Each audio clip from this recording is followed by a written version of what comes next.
সবাইকে শুভেচ্ছা জানিয়ে আমি তৌহিদ শাকিল শুরু করছি চ্যানেলের সংবাদ। প্রথমেই যথারীতি সংবাদ শিরোনাম। সিরিয়ায় সামরিক হেলিকপ্টার ভূপাতিত। দক্ষিণ সুদানে বিদ্রোহী যোদ্ধাদের হামলায় 24 সেনা নিহত। আফগানিস্তানের 17 বেসামরিককে গলা কেটে হত্যা। এবং পদ্মা সেতু প্রকল্পে অর্থায়নের চূড়ান্ত প্রস্তাব দিয়েছে মালয়েশিয়া। বিশ্ব ব্যাংকের অবস্থান সম্পর্কে বুধবার বিবৃতি দেবেন অর্থমন্ত্রী। শিরোনাম শুনছিলেন, এবারে বিলেতের বাঙালি কমিউনিটির আরো কিছু খবর।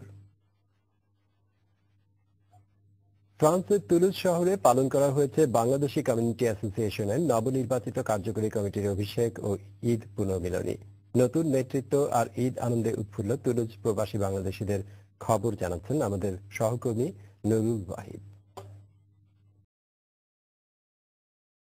দক্ষিণ ফ্রান্সে বাংলাদেশি অধ্যুষিত নগরী তুলুজে বাংলাদেশি কমিউনিটি অ্যাসোসিয়েশন তুলুজ পালন করেছে নবনির্বাচিত কার্যকরী কমিটির অভিষেক ও ঈদ পুনর্মিলনী। অনুষ্ঠানের শুরুতেই অতিথিদের ফুল দিয়ে শুভেচ্ছা জানানো হয় সংগঠনের পক্ষ থেকে। এ সময় প্রধান অতিথি ফ্রান্সের সাবেক রাষ্ট্রদূত তোজামিল টনিহক নবনির্বাচিত কমিটির সদস্যদের শপথ পাঠ করান। এরপর সংগঠনের সভাপতি ফখরুল আকম সেলিমের সভাপতিত্বে এহসানুল হক টিটুর পরিচালনায় শুরু হয় আলোচনা পর্ব।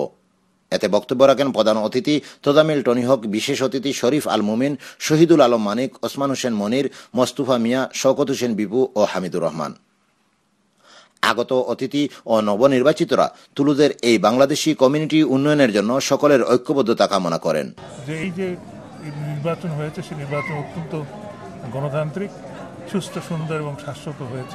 তুলুজবাসীরা যে এই বাংলাদেশি কমিউনিটি অ্যাসোসিয়েশনের থেকে যে সামাজিক কর্মকাণ্ড চাচ্ছে, আমরা বাংলাদেশি কমিউনিটি অ্যাসোসিয়েশন সেটিকে করার জন্য বড্ড পরিকর।